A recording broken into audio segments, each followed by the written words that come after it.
Hi everyone, welcome back. Let's see one of the ISRO question which was asked in the year 2008. Fork is what? Guys, in general, fork is meant for to create a child process, which means, in other words, if I say fork is meant for to create a duplicate process.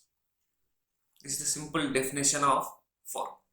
Based on these two statements, you can read the following statements and give the correct answer. First option is like a creation of the new job. No. Dispatching of a task. No. Increasing the priority of a task. No.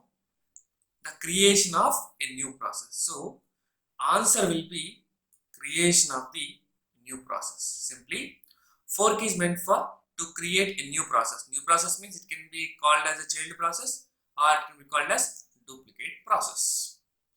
In general, fork will return three values, guys, which is we are generally using in the Unix operating system. This system called positive value, 0 and a negative value.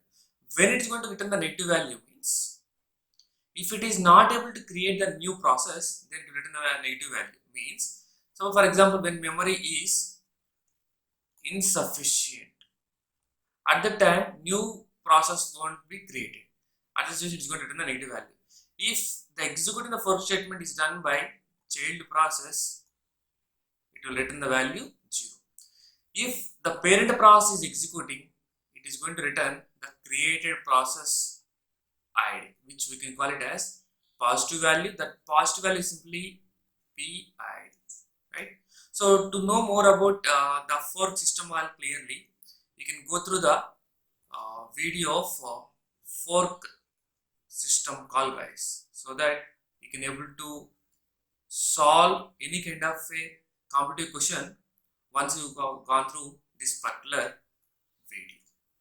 Okay, hope you understood this question clearly. Thank you.